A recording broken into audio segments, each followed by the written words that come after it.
Las 1000 noches y una noche.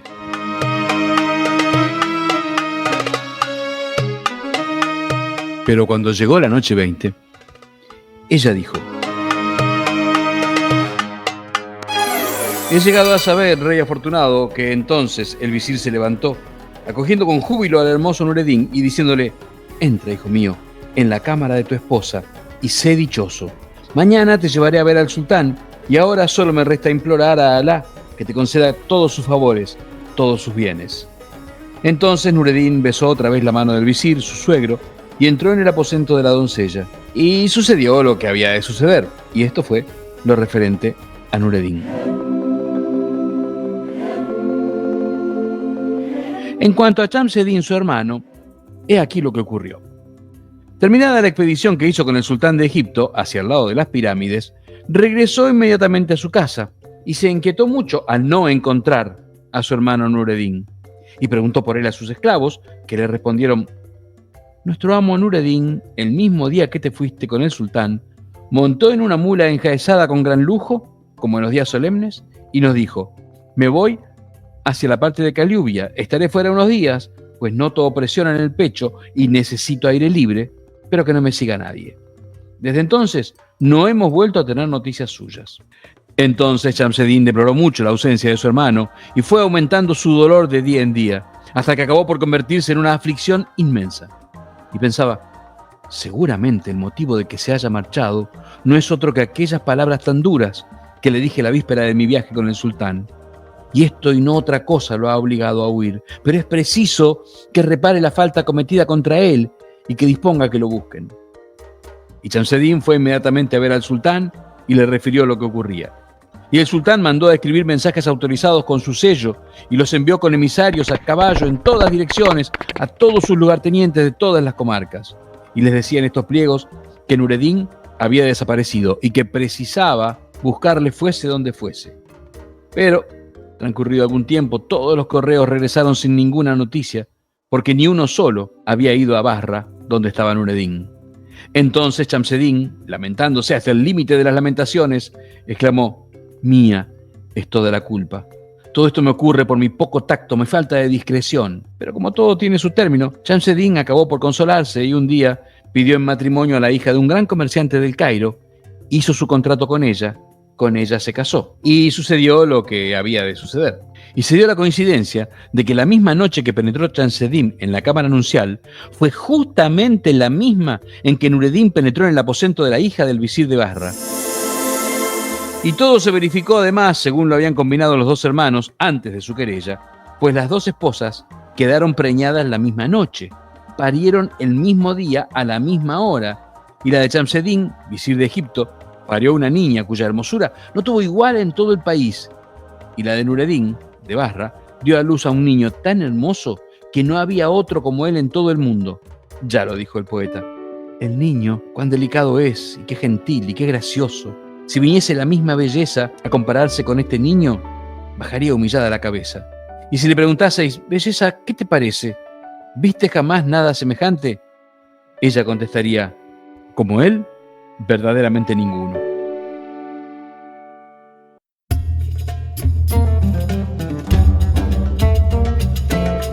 Al hijo de Nureddin se le llamó Hassan Badreddin a causa de su hermosura. Su nacimiento motivó grandes regocijos públicos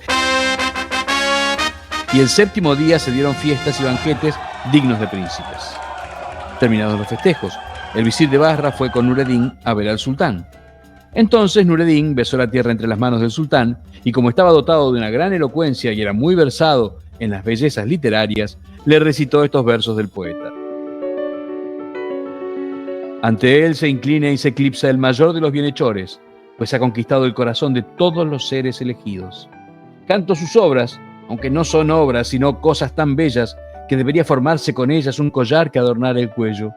Y si beso la punta de tus dedos, es porque no son dedos, sino la llave de todos los beneficios. Tanto gustaron al sultán estos versos que obsequió espléndidamente a Nureddin y a su suegro, el visir, ignorando aún lo del matrimonio y cuanto se relacionaba con su existencia. Por lo cual preguntó al visir, después de haber felicitado a Nureddin: ¿quién es este joven tan hermoso y tan elocuente?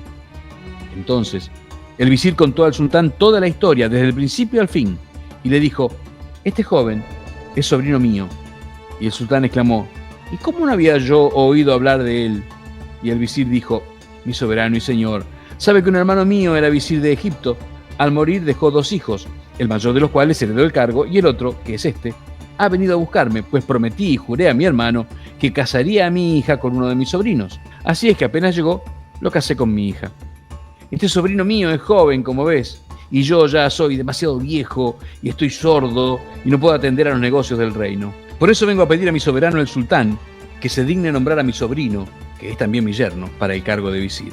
Y puedo asegurarte que merece este cargo, pues es hombre de buen consejo, pródigo en ideas excelentes, muy ducho en el modo de despachar los asuntos. Entonces el sultán miró con más detenimiento a Nureddin, quedó encantado de este examen, aceptó el consejo de su anciano visir y nombró para el cargo a Nureddin en lugar de su suegro, y le regaló un magnífico traje de honor, el mejor de todos, y una mula de sus propias caballerizas, y le señaló sus guardias y sus chambelanes. Nureddin besó entonces la mano del sultán y salió con su suegro, y ambos regresaron a su casa en el colmo de la alegría, y besaron al recién nacido Hassan Badreddin, y dijeron: el nacimiento de esta criatura nos trajo buena suerte. Al día siguiente, Nureddin fue a palacio a desempeñar sus nuevas funciones, y al llegar besó la tierra entre las manos del sultán y recitó estas 2 estrofas. Para ti son las nuevas felicidades todos los días y las prosperidades también, y el envidioso se consume de despecho. Ojalá sean blancos para ti todos los días y negros los días de todos los envidiosos.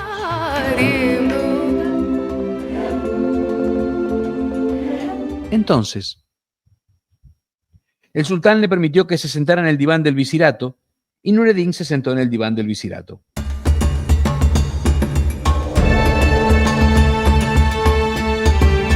Y empezó a desempeñar su cargo, despachando los asuntos pendientes y administrando justicia como si llevara muchos años de visir. Y lo hizo tan a conciencia ante el sultán, que se maravilló de su inteligencia, de su comprensión para aquellos asuntos y de su admirable manera de administrar justicia, y le distinguió más aún, entrando en gran intimidad con él. Y Nureddin siguió desempeñando a maravilla sus elevadas funciones, pero no por eso olvidó la educación de su hijo Hassan Badreddin, a pesar de todos los asuntos del reino. Porque Nureddin era cada día más poderoso y más favorecido del sultán, que aumentó el número de sus chambelanes, servidores, guardias y correos, y llegó a ser tan rico que pudo dedicarse al comercio en gran escala, fletando naves mercantes que recorrían todo el mundo, construyendo molinos y ruedas elevadoras de agua y plantando magníficos huertos y jardines. Y todo eso antes de que su hijo cumpliera los 4 años. Falleció entonces el anciano visir, suegro de Nureddin, y este le hizo un entierro solemne al cual asistieron él y todos los grandes del reino. Desde entonces, Nureddin se consagró exclusivamente a la educación de su hijo y lo confió al sabio más versado en leyes religiosas y civiles. Este sabio venerable iba todos los días a dar lecciones de lectura al niño Hassan Badreddin. Poco a poco, con método, le inició en la interpretación del Corán, que acabó por aprenderse de memoria. Y después el sabio siguió años y años enseñando a su discípulo todos los conocimientos útiles. Y Hassan no dejaba de crecer en hermosura, gracia y perfección, como dice el poeta. Este joven es la luna, y como ella resplandece de hermosura, aunque el sol tome el esplendor de sus rayos de las anémonas de sus mejillas. Es el rey de la hermosura por su distinción sin igual, y habrá que suponer que prestó su lozanía a las flores y a las praderas. Durante todo aquel tiempo el joven Hassan Badreddin no abandonó un instante el palacio de su padre Nureddin, pues el sabio le exigía una gran atención a sus lecciones. Pero cuando Hassan cumplió 15 años y ya no tuvo que aprender nada más del viejo maestro, su padre le llamó, le puso el traje más lujoso que encontró entre los suyos, le hizo que montara en la mejor de sus mulas y se dirigió con él al palacio del sultán, atravesando con numerosos séquitos las calles de Barra. Y todos los habitantes, al ver al joven Hassan Badreddin, prorrumpían en gritos de admiración por su hermosura, la esbeltez de su talle, su gracia y sus modales encantadores, y exclamaban: «Es hermoso como la luna, que Alá lo libre del mal de ojo». Y aquello duró hasta la llegada del Badreddin y su padre al palacio, y entonces comprendió la gente el sentido de las estrofas del poeta que acabo de contar. Cuando el sultán vio la hermosura del joven Hassan Badreddin, quedó tan sorprendido que perdió la respiración y se olvidó de respirar durante un buen rato. Y le mandó a acercarse y le estimó mucho, le hizo su favorito, colmándole de regalos, y le dijo a su padre Nureddin: «Visir, es absolutamente indispensable que me lo envíes todos los días, pues comprendo que no podría pasarme sin él». Y el visir Nureddin tuvo que contestar: «Escucho y obedezco». Cuando Hasan Badreddin hubo llegado a ser amigo y favorito del sultán, su padre Nureddin cayó gravemente enfermo y, sospechando que no tardaría Alá en llamarle a su misericordia, mandó a buscar a su hijo y le dirigió las últimas advertencias diciéndole: «Sabe, hijo mío, que este mundo es para nosotros una morada pasajera, porque el mundo futuro es eterno. Por eso, antes de morir, quiero darte algunas instrucciones. Óyelas bien y ábreles tu corazón». Y Nureddin explicó a su hijo Hasan las mejores normas para conducirse como es debido con sus semejantes y guiarse en la vida. Luego se acordó Nureddin de su hermano Chamseddin, el visir de Egipto, y de su país y de sus parientes y de todos sus amigos del Cairo, y al recordarlos, no pudo dejar de llorar por no haberlos vuelto a ver. Pero enseguida se acordó de que tenía que aconsejarle algo más a Hasan, y le dijo: «Hasan, hijo mío, conserva en tu memoria las palabras que voy a decirte, porque son muy importantes. Sabe que tengo en el Cairo un hermano llamado Chamseddin, que es tío tuyo y además visir de Egipto. Hace tiempo que nos separamos algo disgustados y yo estoy aquí en Basra sin licencia suya. Voy pues a dictarte mis últimas disposiciones sobre esto. Toma un papel y un cálamo y escribe lo que dicte». Entonces Hasan Badreddin tomó una hoja de papel, extrajo el tintero del cinturón, sacó del estuche el mejor cálamo, que era el que estaba mejor cortado, lo mojó en la estopa empapada en tinta sobre la mano izquierda y, tomando el cálamo con la derecha, le dijo a Nureddin: «Padre mío, escucho tus palabras». Y Nureddin empezó a dictar. Y continuó dictando enseguida a su hijo toda su historia, desde el principio hasta el fin, y además le dictó la fecha de su llegada a Basra y de su casamiento con la hija del viejo visir, y le dictó su genealogía completa, sus ascendientes directos e indirectos, con sus nombres, el nombre de su padre y de su abuelo, su origen, su grado de nobleza personal adquirida, en fin, todo su linaje paterno y materno.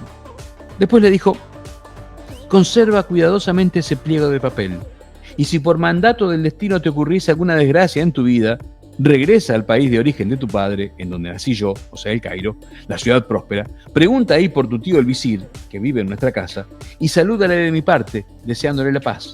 Dile que he muerto afligido por morir en el extranjero, lejos de él, y que antes de morir no tenía más deseo que verle. He aquí, hijo mío, Hasan, los consejos que quería darte.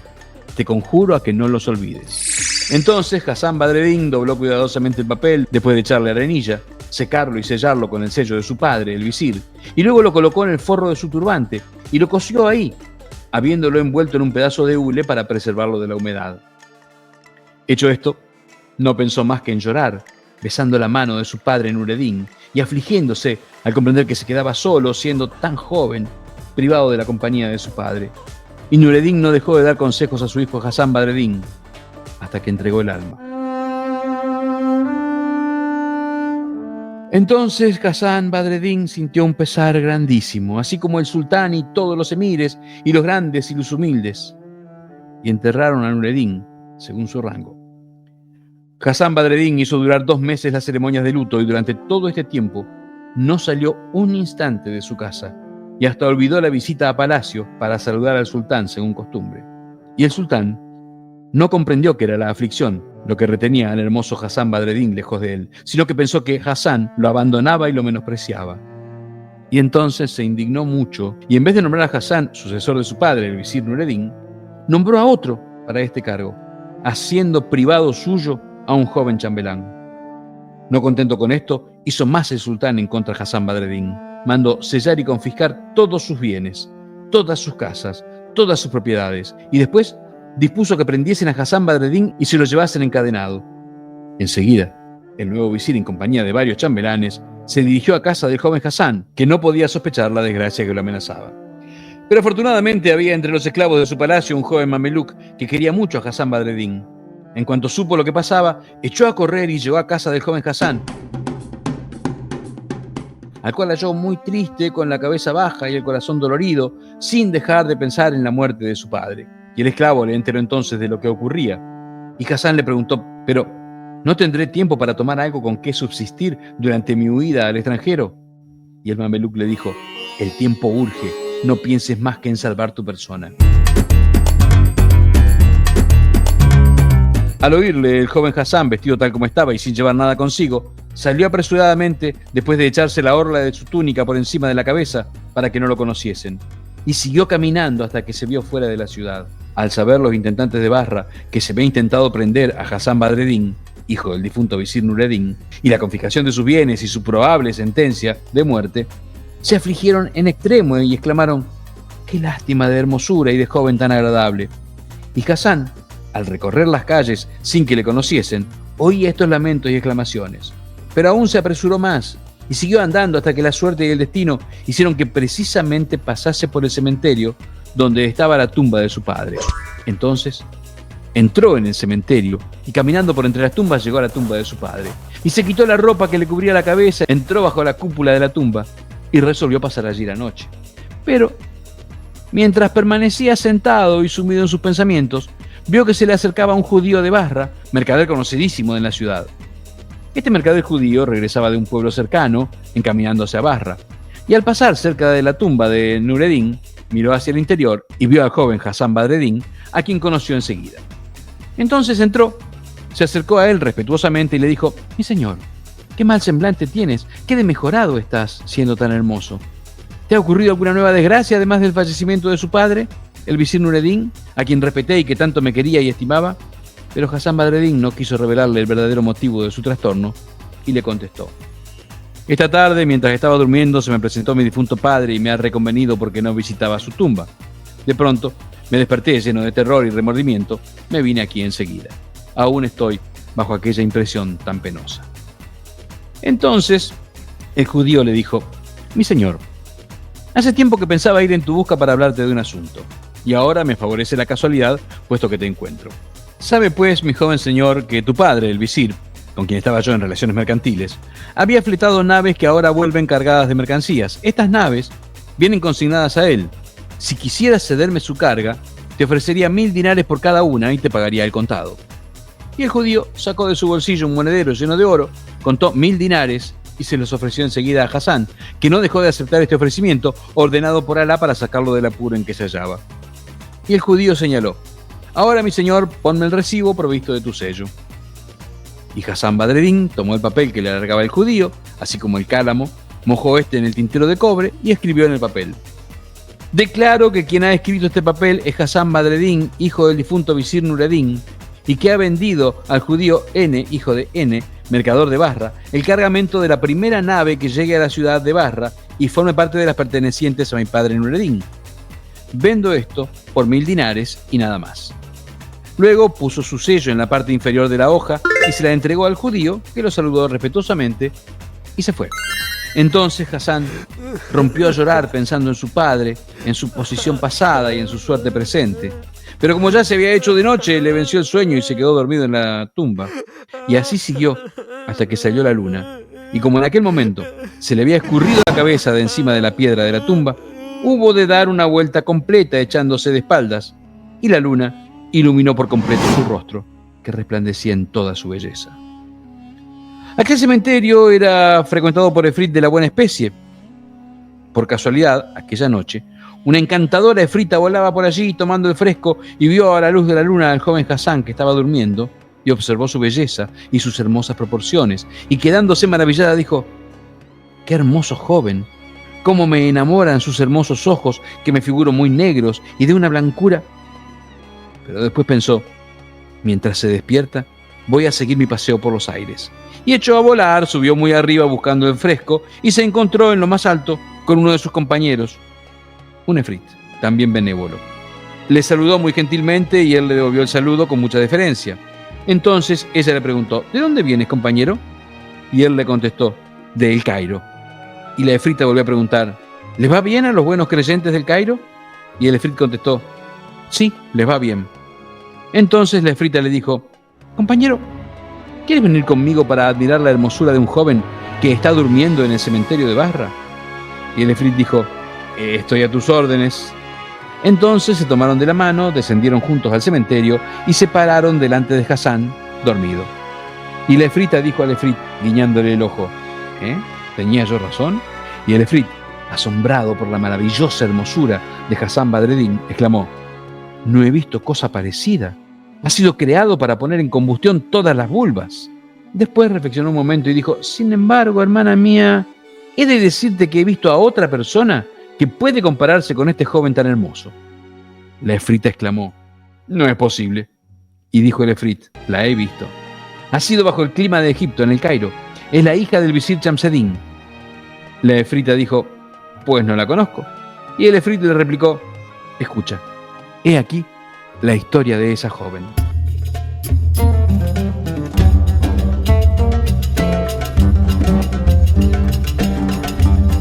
Su padre, el visir Shamseddin, ha caído en desgracia por causa de ella.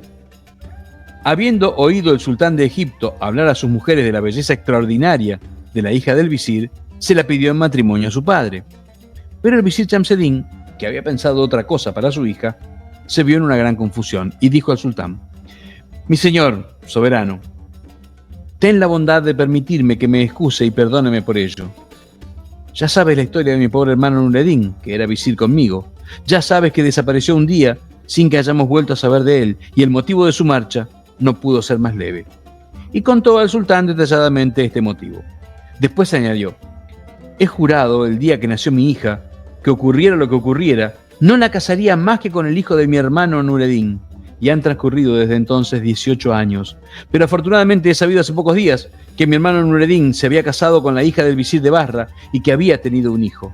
Por lo tanto, mi hija, nacida de mis obras con su madre, está destinada y escriturada a su primo, el hijo de mi hermano Nureddin. En cuanto a ti, mi señor y soberano, puedes elegir otra joven. Egipto está lleno de ellas y muchas son bocado de rey. Pero el sultán, al oírle, se enfureció mucho y gritó, ¿qué has dicho, miserable visir? Te quise honrar descendiendo hasta ti para casarme con tu hija y aún te atreves a negármela alegando ese pretexto tan estúpido. Está muy bien, pero juro por mi cabeza que te obligaré a casarla a despecho de tu nariz con el último de mis servidores. Y el sultán tenía un parafrenero contrahecho y jorobado, con una joroba delante y otra joroba detrás. Y le mandó llamar enseguida y dispuso que se escribiese su contrato matrimonial con la hija del visir Shamseddin, a pesar de las súplicas de su padre. Y ordenó al jorobado que se acostara aquella misma noche con la joven. Además, mandó que la boda se celebrase lujosamente y con música. Así los he dejado, hermana mía, en el momento en que los esclavos de palacio rodeaban al jorobado y le dirigían bromas egipcias muy graciosas, llevando cada uno en la mano las velas de la boda para acompañar al novio. Y este tomaba el baño en el hammam, entre las risas y las burlas de los esclavos, que decían, mejor quisiéramos tener la herramienta pelada de un borrico que el asqueroso zip de este jorobeta. Y efectivamente, hermana mía, el jorobado es muy feo, repulsivo.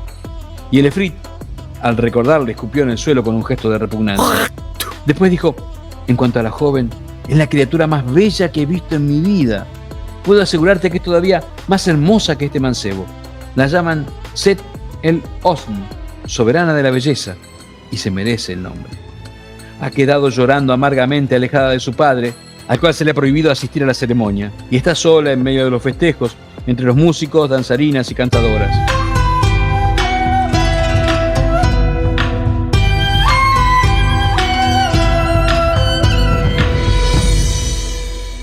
Y no esperan sino que el jorobado salga del hammam para empezar la fiesta. En este momento de su narración, Scheherazade vio aparecer la mañana y se calló discretamente. Pero cuando llegó la noche 21,